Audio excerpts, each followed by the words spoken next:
Well, you are looking live at the White House, where we're expecting a briefing on Ebola in about a half an hour. When it begins, we're going to bring it to you live. Meanwhile, Texas, where we're getting a glimpse today of the first hazmat units being dispatched to clean up an Ebola site in Dallas.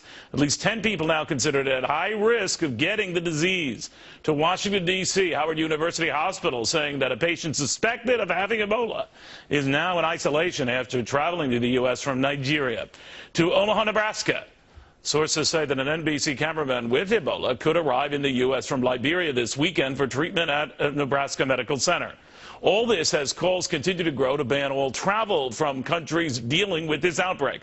The head of the CDC says that such a ban would not work, but Republican Senate candidate Tom Tillis thinks it's about time we make it work. He's here, and only here. Now to the other fight, though, and this one's a doozy because it's over illegal immigration. Only the president never uses the term illegal, only that he's ready to act if Congress won't. I've said before that if Congress failed to live up to its responsibilities to solve this problem, I would act to fix as much of our immigration system as I can on my own, and I meant what I said. Is it me, or did the videos that match the fuzzy signal he was sending? I wanted to pull away from normal way we open this show to really expand on this.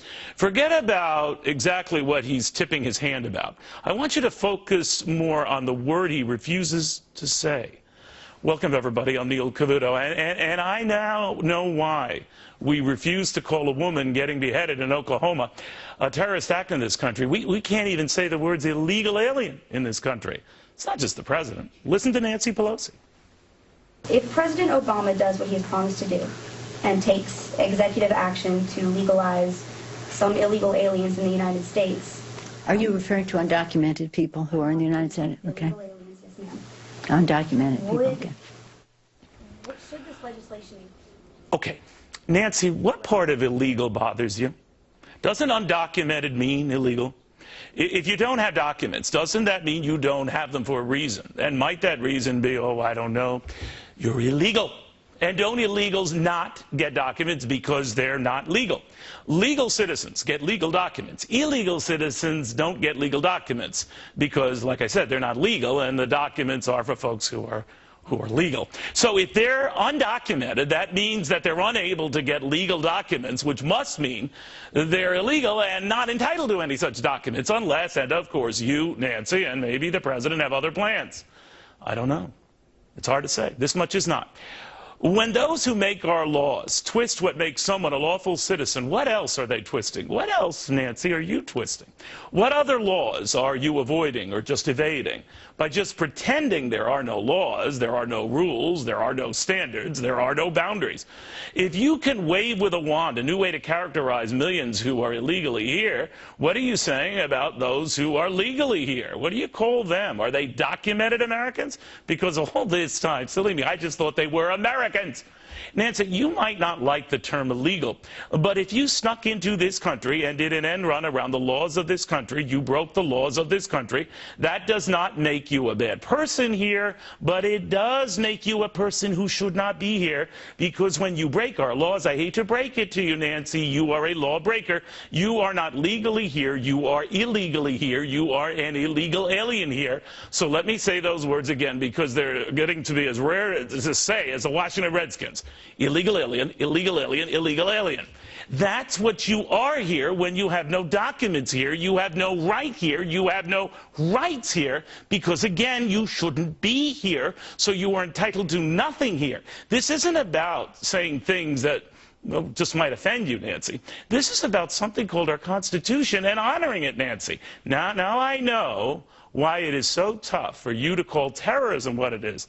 Think about it. You can't even muster the words to call millions who shouldn't even be here what they are. They're not undocumented. But I'm beginning to wonder whether some of you guys are just unhinged, because this isn't about millions of illegals not having papers. No offense, Nancy. This is about you not having anything approaching a clue. Sorry I went on there, but man, oh man, what is it? What's going on? Pinal County, Arizona Sheriff Paul Babu, who really doesn't fancy anything Nancy is pushing. I'm sorry to, prattle on there, Sheriff, but I'm thinking of what you're trying to do and what you're dealing with, and you can't even call them for what they are. What do you think of that? So true. And I could listen to you all day because you're speaking the truth. And this is where she's a lawmaker.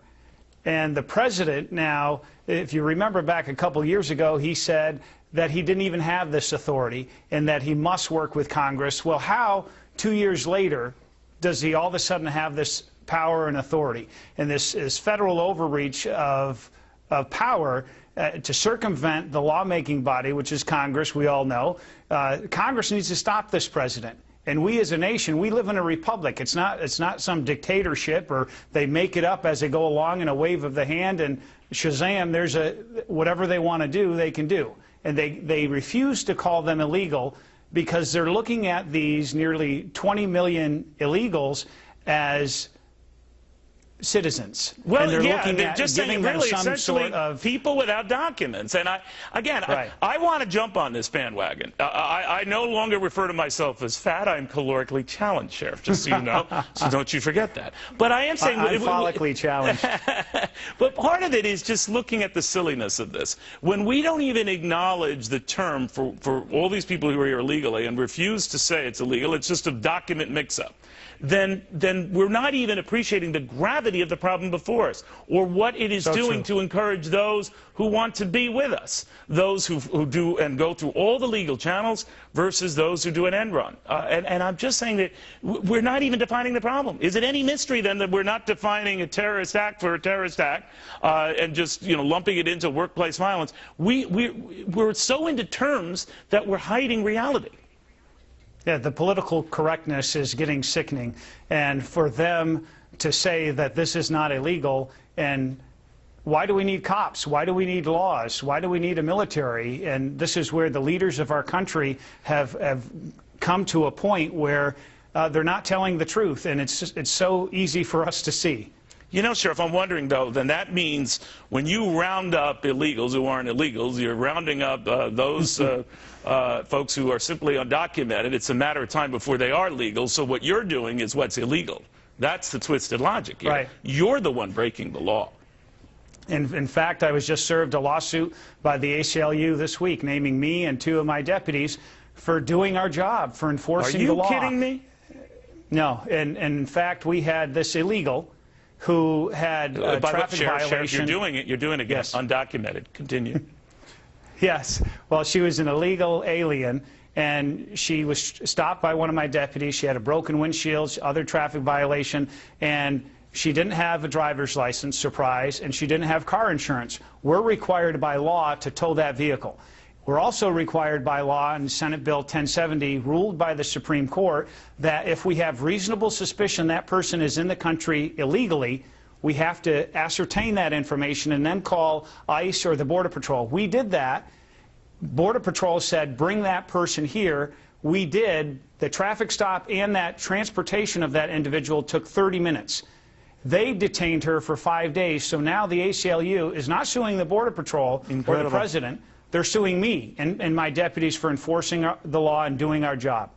It's amazing. But if you can remove that label, the illegal label, then all bets are off, because all of a sudden these people aren't breaking any laws. They're here. And again, I'm not saying they're awful people. I'm just saying that they did break a law, and we have to call them for what they are. Now, we can work on ways around it, but to ignore what they are means we're never going to get a handle on it. Then change the law, but they certainly don't have the power just to arbitrarily not enforce the law.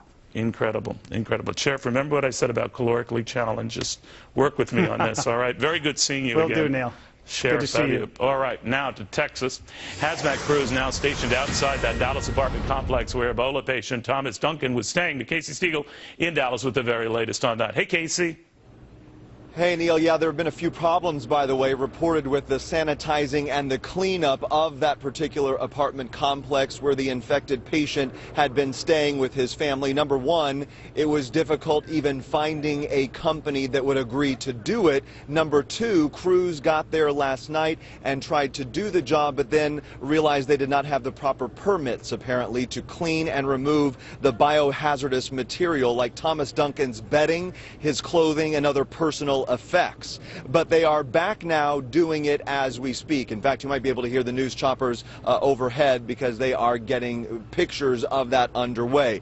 Meantime, earlier today, we learned that out of the 100 people who are believed to have had some form of contact with patient zero, as he's being called, now 50 need to be monitored every single day, according to officials at the CDC, meaning medical teams will be taking their temperatures twice a day to make sure that they don't spike a fever. And of the 50, 10 are said to be high risk. Obviously, we're talking about his family members. The CDC also referenced medical professionals who may have initially treated him, like the paramedics who brought him to the hospital. At this hour, Mr. Duncan remains in serious condition here at Texas Health Presbyterian Hospital in Dallas, obviously under very close watch, Neil, obviously in isolation.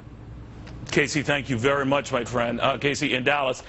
Meanwhile, before the Oklahoma beheading, there was this British soldier who was hacked to death on the streets of London by radical extremists.